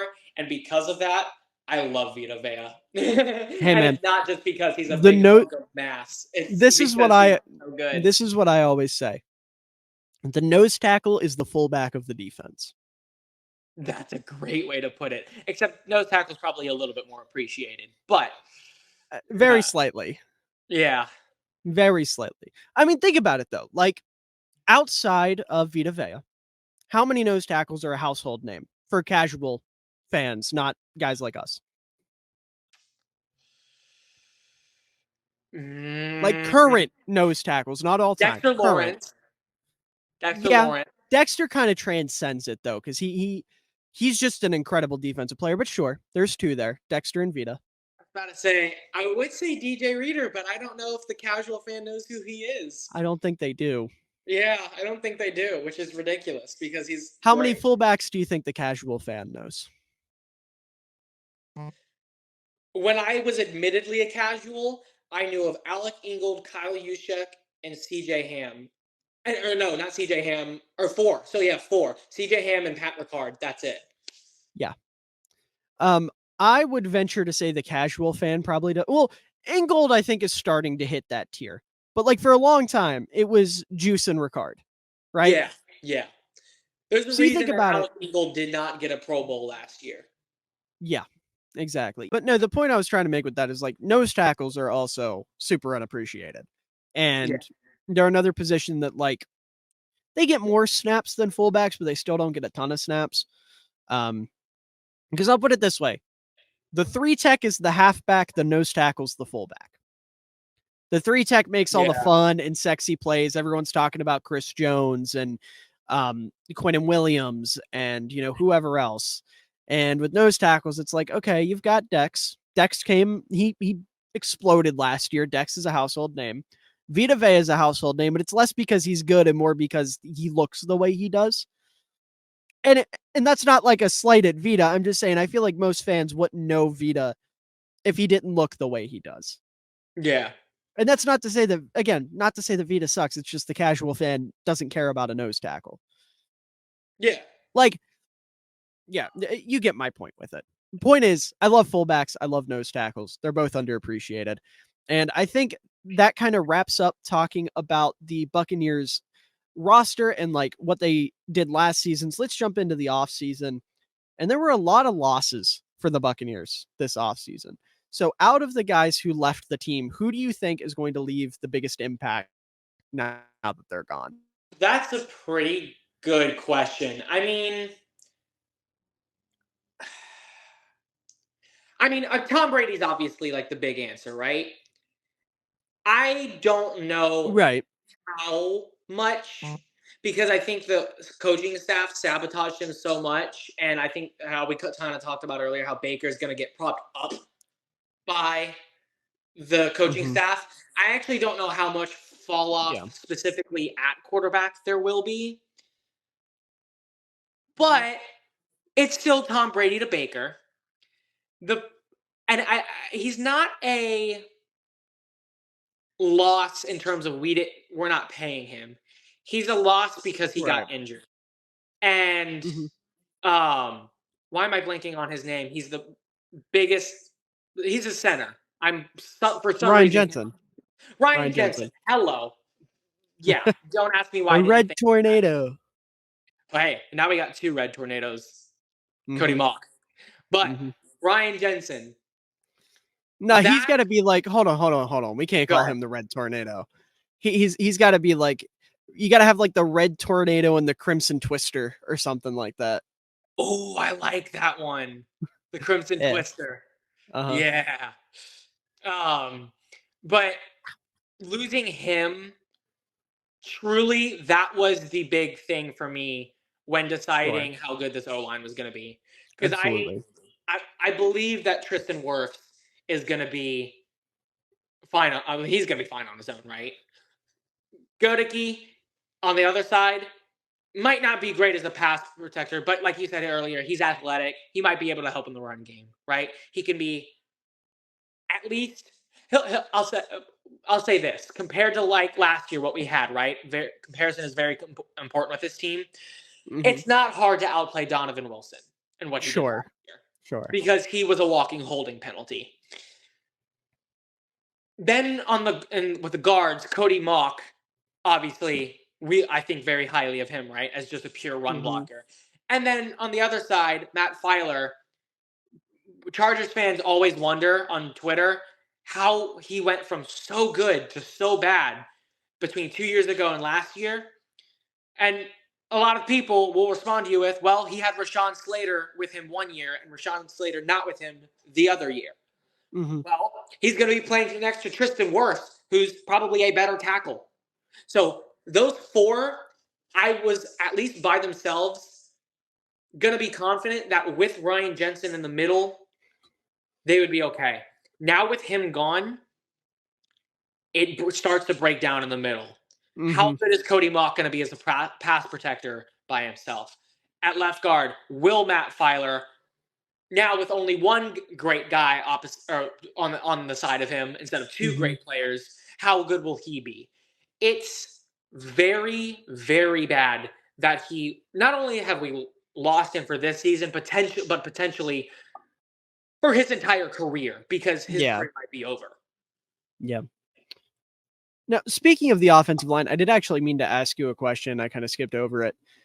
How do you feel about Tristan Wirfs swapping to the left side? Are you worried about any growing pains at all, or do you think he has that covered? I mean, okay. Could he be like he was probably the best right tackle in the league, I'd say, right? I Yeah. don't think anybody would, unless there's a name I'm forgetting, that nobody would try to challenge that. I'm He trying was, to Lane Johnson's the first one that comes to mind. oh no, people would try to challenge that, but still, regardless, Either he's a way, top two arguably. guy. Yeah, Right. he's right there, right? Given a full off season to switch over and get all your moves down and everything, he should be fine. Yeah. Regardless, if he's a top five left tackle, he's a top five left tackle instead of the best left tackle like he was at right tackle. He's Hmm. still going to be great. I don't think there's going to be really any problems at all um, in terms of like a fall off. So, yeah. I mean, yeah, Tristan Wirfs is obviously incredible as a football player. It's just you listen to some of the top guys like all time talk about trying to switch spots and switch sides. And I want to say even Wirfs himself had a quote where he said it was like trying to learn how to walk again, trying to learn like how to mirror everything over. And a lot of guys struggle with being ambidextrous like that. Like a more recent example, you look at Evan Neal coming out of college. He was arguably the top tackle in the class 2 years ago or last year. And he came in, they put him at right tackle, and he looked horrible. Oh, he was Absolutely terrible. terrible. Um, and I'm sure there's been more examples. That's just the first one that comes to mind because it was recent. Um, Now I'm not saying that means Tristan Wirfs is doomed. I think he'll be fine. Um, but I do think there's going to be some growing pains, and I think there's going to be moments where you're like, that's not a Tristan Wirfs level play. That's not him. That's very uncharacteristic of him. He might actually allow more than 20 pressures in a season. Yeah, Yeah. might happen. And I'm pretty sure he's only allowed 3 sacks his entire career. If he allows that this year, whoop-de-doo. I really don't. I Right. don't think it'll be that bad, especially considering allowing 3 sacks when your quarterback is Baker Mayfield.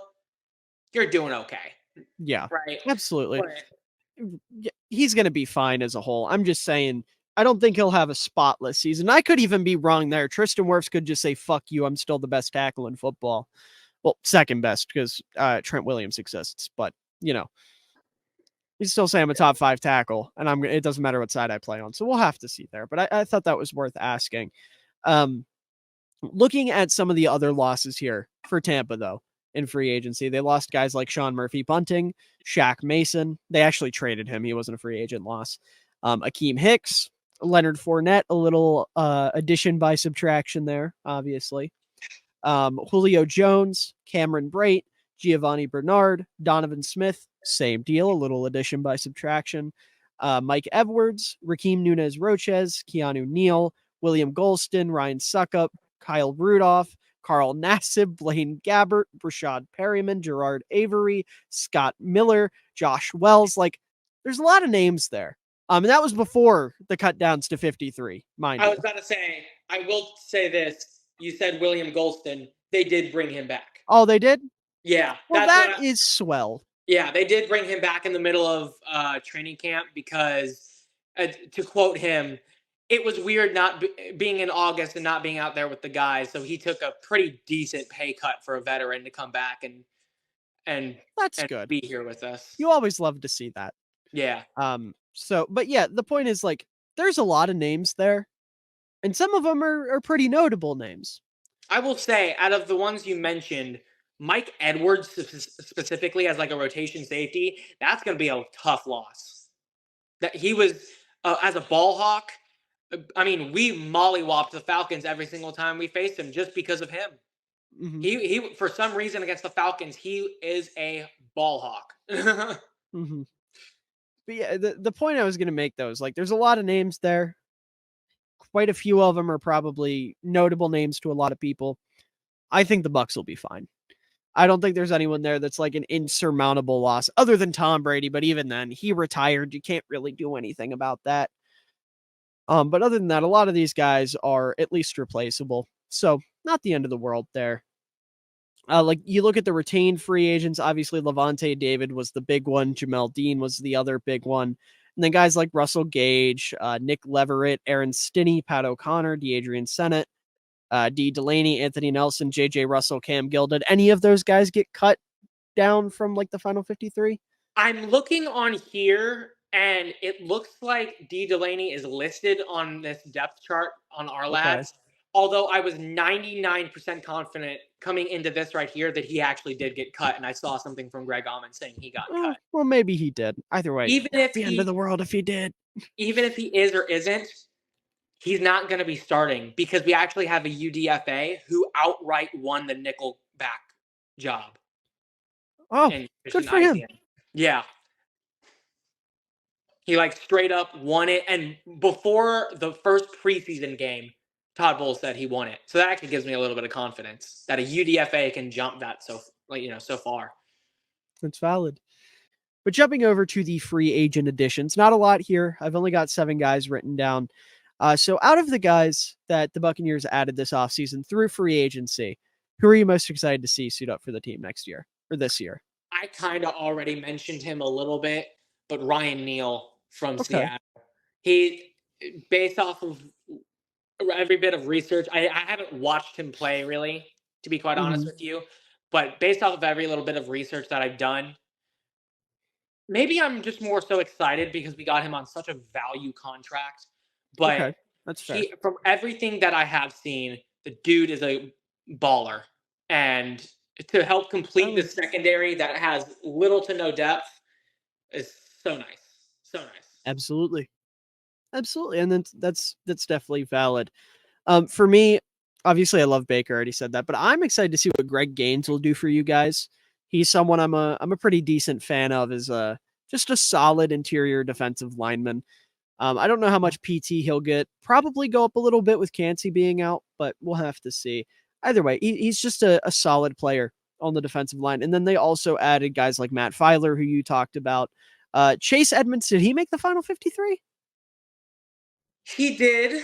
Not great as a player, but he can be, a rotational third down guy. It's okay. Yeah, exactly. That's all he is. And to be quite honest with you, I was more upset about Keyshawn Vaughn making the 53 because that dude sucks. So what are you doing? Carrying 4 halfbacks then?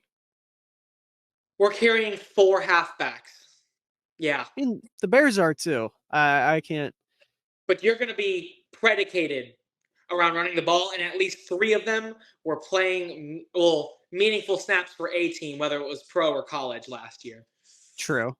Keyshawn Vaughn was not at all. I was gonna say because I like the duo of White and Tucker. Like I think that's a nice duo. Those 2 guys together, I absolutely love. Mm-hmm. Yeah, just those 2. Yeah, and then John Wolford and Chase McLaughlin. I'm sure they both made the final 53. Wolford, maybe not. I would assume Wolford he did not make it. Okay, and that was one of the guys that I was actually interesting. So they're carrying 2 quarterbacks. One of the guys then? that I wanted over Keyshawn Vaughn. We only have 2 quarterbacks on the roster. I believe he is on the practice squad. I could be wrong. Oh, okay. So he's probably just going to get called up if somebody goes down. Yeah, I get you. But I was shocked that we cut him after how he played in the first preseason game. The only thing I can figure is what happened in the second preseason game where he went down and the very, very scary fingers curled thing happened as he was laying there. And everybody thought his career was over right then and there. Yeah. Thankfully, he was actually right back at practice. And actually, if you look on like betting sites, they had lines for him out in the third preseason game, even though he didn't play, because people thought he was going to. That's good. So That's good. I'm glad he's all right. good reports. Yeah.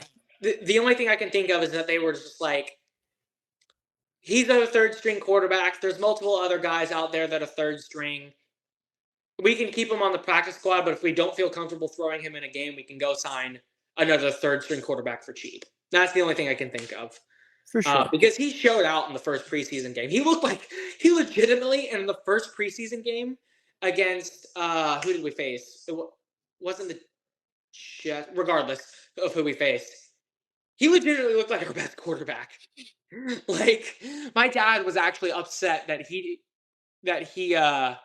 wasn't in the running for starting quarterback, and Wolford said that he knew he wasn't in the running for it.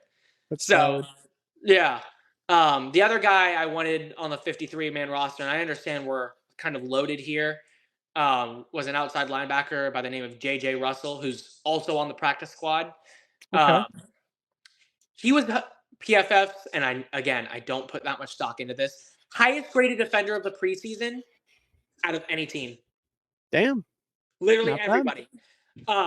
And normally, it's PFF grades, but I watched him play, and the commentators kind of were talking about him too, so I key in on him. He was good. He had a pick, a really good pick against, I believe it was Anthony Brown in the Ravens game. Okay. I believe also against one of the Jets backups, he had a pick. That dude played everywhere. So if you're worried about the depth on our defense and the linebacker core, we'll be fine. Because I know a lot of people, the depth on this team is what concerns them. Secondary, it's valid. Defensive line, William Golston is on the team. Who he said Greg Gaines is on the team. Outside of that, it's Logan Hall and Mike Green. That's the only people on the depth chart. Like that's valid depth concerns. But linebacker, we're going to be set. Yeah. So moving over to the draft. Obviously, I thought this was a pretty good draft for the Buccaneers. I liked a handful of these picks. So, who was your favorite draft pick as a Buccaneers fan? Speaking of linebackers, I love. You're about to think. You think I'm about to say Yaya Diaby? I know you're not. Love Servatia Dennis. You stole my pick. Yeah, I love Dennis too. That guy I love. And that's the reason why we didn't keep J.J. Russell on the team, just in terms of how many players we could keep. But Servatia Dennis is my guy. I love that guy. Honestly, as a Devin White long-term replacement, I don't hate it. Not even long-term. He can take over as soon as this year, man. If the Buccaneers say, hey, we're going to ship off White at the deadline for picks, I would say good. Because Dennis is just – listen, here's the thing. Dennis rushing the quarterback and, playing the run is just as good as White. And I think he has higher upside in coverage. Exactly. And actually, he wasn't even doing – granted, training camp and preseason, but he wasn't even doing that bad against the run either in those times. So, yeah. I mean – I believe the stat was a 120.8 passer rating allowed from Devin White this past season in coverage. You literally cannot get much worse than that at all. Like, that is backup level and, bad backup level in terms of coverage. Yeah. If Servatia Dennis can allow a 100 passer rating, and I know passer rating isn't the be-all, end-all, but if he can allow a 100 passer rating, it's still far better than I think any season in terms of that stat Devin White has had. Yeah. Yeah, no, I love Dennis. He was one of my favorite players in the entire class. In fact, he was my fourth highest rated off-ball linebacker. I had a third round grade on him. So you guys landing him in the fifth, I thought was awesome value. Yeah, when I did my NFC South draft grades, I think Dennis was the only A+ I gave out. Out of the whole NFC South or just the Bucs? I'm pretty sure out of the whole NFC South. Okay. Yeah, because A+ is the way I was grading was only for guys that I thought were steals. Even if you made the perfect pick in the first round, it wasn't an A+. I think the exception to that was Christian Gonzalez because he should have been a top 5 pick, and Belichick landed him at 17 after trading down, which is absurd. But yeah, no, I loved that pick for the Buccaneers, and You brought up Yaya Diaby, the other linebacker they drafted. He's more of an edge guy. I like him a lot too. I thought that was a really solid pick. Since you kind of stole my thunder with Dennis, I want to talk about Payne Durham for Okay, obvious that's reasons. admittedly I don't know that much about Payne Durham, Okay, so I'm gonna let you take. he I am hoping and praying he made the roster. Correct? I believe he did. He's still on this depth chart, and guys like Wolford aren't. So, Okay. D. Delaney is still here, and I'm not sure about that. But Yeah. so is Payne Durham. So you know how much I love Kokieft. Ah, here we go. Yes, I do know how much I do Payne know Durham how is much you better love. Kokieft. Really? Yeah. And I'm the one that told you about Cookie. hmm But yeah, I loved Kokeeft. He's really going to be better Kokeeft. Yeah, I think so. At least in terms of straight up playing fullback, I would Yeah. say he is. Like I want I in an ideal world, the Buccaneers make their offense a little more like Atlanta's offense, and I know that's going to sound taboo because division rivals, whatever. But the Falcons do this really cool thing where they have two guys that are essentially fullbacks. They have Keith Smith, who is a straight up fullback, and they have Parker Hesse, who's a blocking tight end, listed as like tight end 3 on the depth chart, and he Behind blocks Jefferson. like a fullback. Yeah. Yeah. And in an ideal world, for me at least, the Buccaneers use Kokeeft the way the Falcons use the Hesse guy, and they use Payne Durham as a straight up fullback with Keith Smith, Okay. because this dude, first of all, went to Purdue. He said his hero is Mike Allstott, and he hits like a fucking truck. I'm immediately on the Payne Durham train. The Payne train, exactly. Oh, yes. You had Love the that. A train, now you got the Payne train. Oh my gosh. Dude, you're going to make I'm going to push that everywhere. I'm going to make a TikTok return at some point. I'm Mhm. going to be pushing that. Yeah, like Just that right there. now, what I will say is the Buccaneers are probably going to use him more at tight end because he's actually a pretty solid pass catcher, and he can go downfield and pull in a 50-50 ball in the middle of the field against a linebacker and things like that. Um, he had, I want to say, 4 drops on 130 targets at Purdue. Yeah. He's got big. He's like big. He's built well. He blocks in space really well. He took snaps at fullback at Purdue and played really well out of the backfield. Like I love Payne Durham. He was one of my favorite players in the class. Part of me wanted the Bears to draft him because we lost Trayvon Wesco and needed a good H back, but we ended up fixing that by signing Mercedes Lewis because fuck it, why not? Um, so I can't complain. But I mean, this guy, like I said, literally, he openly says his hero is Mike Allstott. He models his game off of Mike Allstott. And So if that basically, doesn't get you excited as a Bucks fan, I don't know oh what yeah, would. absolutely. And basically, what you're telling me is that if he blocks and hits like a freight train and goes out and catches a ton of passes, you're basically telling me he's Kyle Juszczyk, and I will take that all day long. Yeah, kind of. All right. I mean, a lot of modern fullbacks are kind of fitting that mold Yeah. where they're more athletic and almost like a small tight end in a way. Like my top fullback this year, Hunter Lipke, to a T. That is what he was, right? Yeah. Like I jokingly called him at first like Mike Allstott or sorry, Kyle Juszczyk and Mike Allstott's body. And then I was more like, no, he's Andy Janovich, is what he is, like a better Andy Janovich. Um, and then you look at some of the guys like CJ Ham, Kari Blassingame, Alec Ingold, um, not Keith Smith, sorry, Xander Horvath. A lot of these guys are kind of more in that Juszczyk mold. And Payne Durham is like that on top of actually like having a tight end build. I think he's like 6'4, 6'5. Um, so I love him as a player. He excites the hell out of me.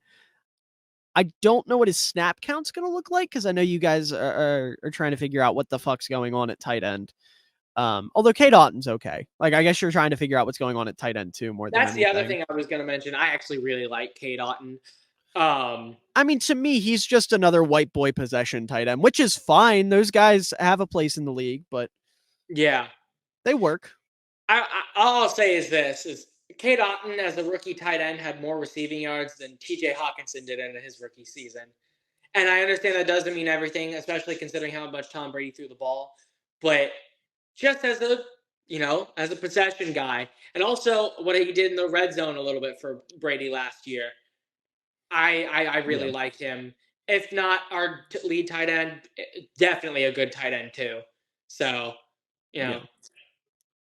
But yeah, I should probably point out too, because he's so tough, and like the other thing that really gets me about Durham is his lower half is nuts. Like it's that good mix of like having big calves and being explosive in your lower half that allows him to kind of like run through contact and be good after the catch because of his physicality. So he's going to be a fun player, period. Like I didn't watch any of Tampa in preseason. I haven't paid a whole lot of attention to their camp, if I'm being totally honest. So I don't know what's going to be like the exact plan. But genuinely speaking, you put what they'll probably do is put him at tight end. If he doesn't work out at tight end, then you just say fuck it, we got a fullback now, and just see what happens. Like I was a big fan of Payne Durham coming out. I had him as tight end 10, I want to say, and it was a really deep tight end class. So to get a guy like that in the 5th round is pretty good. well, yeah, I fifth I'll round have pick to from the send you. Buck. I'll have to. That's Yeah, great. I'll have to send you a Payne Durham's highlight reel after we're done here, so you can see the vision. Heck yeah, absolutely. But some of the other names here, we already talked about Kalijah Cansey. We already talked about Cody Mock. They're fun. Both very lovable players for very different reasons. You want to root for the little guy. You want to root for the guy from North Dakota State with hair like Thor and missing half his front teeth, because Yeah. why not? What a lovable guy he is. And then Yeah, you yeah, want to root for Yaya Diaby, who's another small guy who's also wearing number 0. Yaya cracks me up because he's just such a short little stubby dude. And all he says is, "Hey, I'm stronger than you," and tries to run directly through you. And it worked a good bit at Louisville. I think he'll have more trouble in the NFL with that. But and I'm gonna be rooting like hell for him. Him wearing 0 is so funny. Oh yeah. Like it's It just hilarious. reinforces the I'm stronger than you mentality Hmm. from a dude that's just small. Just small. Yeah, like as a side tangent, real quick, with the whole 0 thing, the NFL adding that this year. I love it that there are like a handful of players out there that are just so random to have it. Like, obviously, you have all the cool guys like Calvin Ridley and Brian Burns, but you also have Yaya and Braxton Berrios. Like, it's so funny the difference between a lot of these teams. Or like Marcus freaking Davenport is wearing 0 um for Minnesota. It's so funny. Like 0, all the fans hyped it up, and it was supposed to be like, oh, if he wears 0, he's cold, he's him. And then you got the quirky little white boy down in Miami returning kicks wearing it, and the dude who's built like a thumb wearing it in Tampa. I love it. I absolutely love it. That's great. Mhm. Um, some of the other names here for Tampa got Josh Hayes and Trey Palmer in the 6th round. Trey Palmer's fun, super, super fast. I I'll tell you this right now. I'm high on one of them and low on the other. And you're talking about the one I'm high on. Trey Palmer, yeah, he's exciting. Josh Hayes, I mean, I wasn't a big fan either because he couldn't tackle, and you know how I feel about defensive players that can't Yeah. tackle. Yeah. But he's athletic, and he can like, you can develop him into a backup safety or something. You're taking a shot on high upside with athleticism. That's fine in the 6th round. And then also in the 6th round, they drafted Jose Ramirez, and he didn't make the team. And that makes me kind of mad because I was really excited for him. See, I believe that a lot of and you were talking on your Twitter about how your 7th round pick didn't make the roster, that you were Mhm. emotionally attached to him. I forget his name, Yeah. Robert But no, it was Travis Bell. Travis Bell. Robert Yeah. Burns was the UDFA fullback, which Okay. I knew he wouldn't make the roster because he wasn't beating out Kari, but it was still a sad day when I got the notification that he got cut. He's on the practice squad though. Okay. That's fair.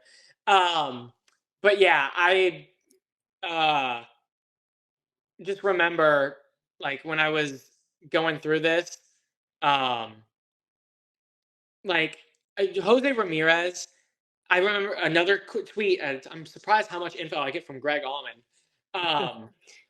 A tweet from him, it was basically saying, like, a lot of the last picks in drafts are guys that teams view as projects who they want to make sure that they can throw that person on their practice squad Sure. rather than like leave him to be a UDFA and any team can go get him. They want to make sure they have him for a little bit. Yeah. And Jose Ramirez, if that's what they're doing with him, that's okay with me. We obviously have a stacked linebacker group, so I'm not phased by this at all, really. Yeah, I just liked the upside of him, and he reminded me a lot, ironically, of Shaq Barrett. So I was kind of hoping like you get your little passing of the torch here in a couple of years, and maybe you still will because he is on your practice squad, right? Yes, he is on the practice squad. So maybe that's still coming. Maybe I'm just a few years too early here, but as a whole, I really like what they did in the draft. I thought they did a fine job. Like I said, I like Dennis a lot. I like Durham a lot. I love Cansey. Mock is fun.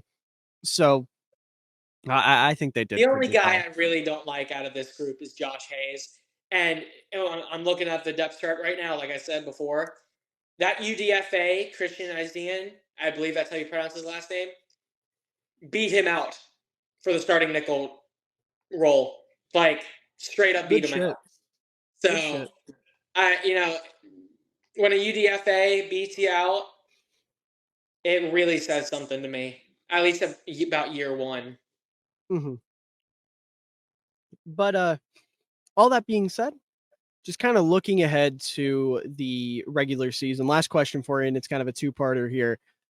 What are your expectations for this team record-wise? And I know you've already done record predictions for a lot of things, so you can either give me a ceiling and a floor or a straight-up prediction. And then what player are you most excited to watch this year? Okay, so I will give you a ceiling and a floor. Um, Absolute ceiling, and this is even stretching it from a probably biased a little bit fan, is 10 wins. That's Okay. the absolute ceiling. 9 is probably a more realistic ceiling, but if everything works out, I could see 10. A floor, in my opinion, is 5. I don't Okay. see personally, just with like specifically the Panthers and our matchup against them. I think we're gonna sweep them. I Please think, do. yeah, I think we're gonna sweep the Panthers. So getting 4 wins in a season while sweeping the Panthers is really unrealistic in my eyes, with just how parity driven the NFL is. Mhm. So 5 wins is the floor, 10 is the ceiling, and quite honestly, you want my season outlook? We're gonna be mid. We're just gonna be mid. And that is probably the worst thing you can do. But Bowles is looking to keep his job. And to people that think we're genuinely rebuilding, I don't entertain the idea. We re-signed Levante, we re-signed Jamel Dean. You don't do that if you're rebuilding. Sure. We we're gonna be mid. That is our goal this year. At least that's what the team's goal is this year. Um, just so people can keep their jobs. And then in terms of my favorite player to watch this season, I guess I'd say I have a couple candidates for that. Okay. Obviously, this offense is going to be more run heavy. So the duo of Rashad White and Sean Tucker, I really want to see how both of them kind of work out. Um, Sean Tucker is one of the 6 UDFAs that we have on this 53-man roster, which is, how often do 6 UDFAs make a 53-man? Right. Never happens. Even Jason Light thought that it was pretty ridiculous. Mhm. Just like it was a good thing. Um, but then I guess because Russell Gage is out and that contract has been so horrific for us, because Russell Gage is out, Trey Palmer as a wide receiver 3, I kind of like that with how he's looked in the preseason. On defense, don't know how much playtime Servatia Dennis is going to get just because of our linebackers right now, but I would love to see him play. And then I want to see Cansey be good. And I know Yeah. that's kind of sounds stupid. Oh, I want my player that they drafted in the first round to be good. But I want him to be like the day one 8 to 10 sack guy in like day one. And I that would be so awesome for our defense if he could do that. Yeah. And then of course Antoine Winfield, because Mm-hmm. he's my guy. Yeah, absolutely. So for me, I think your floor is about where I'd pick them to finish. I think 5 wins, maybe 6 or 7. I You don't. said our floor is at 5, 6, and 7, or I where think that's finishing? probably about where you're gonna finish. Me Okay. personally. Now I completely agree with 5, 6, 7 in that range. Yeah. That's my projection. I'll tell you that Yeah. right now. I Like think this. I haven't done my record prediction for the Bucks yet because I Okay. pick my next team by a spinning wheel. Okay. But when I get to them, what I think I'm going to do in my head before I get to it is 6 and 11. Okay. Yeah, and I think that's pretty reasonable. I don't feel like I need to elaborate further on that. I think this is a team that, like you said, is going to be pretty mid. So, player I'm most excited to watch though, Payne Durham, obviously him and Kokeeft. Whatever becomes of those two tight ends, one of them should be playing in the backfield. One of them might not. We will have to see. And I'd also be lying if I said I wasn't really intrigued by Tristan Wirfs switching to the other side of the line. And not only switching to the other side of the line, but for the first time in his career, really not being in a power gap scheme, being in more of a zone scheme. Because Tristan Wirfs is a big dude.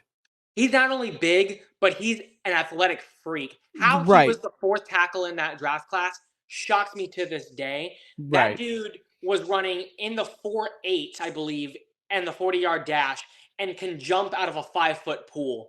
Just like in the water, fully submerged, just jumps out and lands on his feet like it's a box jump. Yeah. He's a ridiculous athlete. Mm-hmm. So I'm really interested to see what it's going to be like when they're like, hey, Tristan, go hit somebody in space. Because somebody will probably die from that. Yeah. But I suppose we'll have to see. But yeah, I'm. There are aspects of this Buccaneers team that I am excited for. I'll put it that way. Absolutely. There are aspects. There are little groups of players that I'm like, okay, that could be fun. That could be interesting. But all that being said, I think that about wraps us up here. So before we head out, if there's anything you'd like to plug, by all means, the floor is yours, and I'll go ahead and put all your links in the description down below as well. Yeah, just primarily my TikTok. I want to get to 1,000 followers on that one so I can join live streams. You're not there yet? Dude, I'm not even at 200.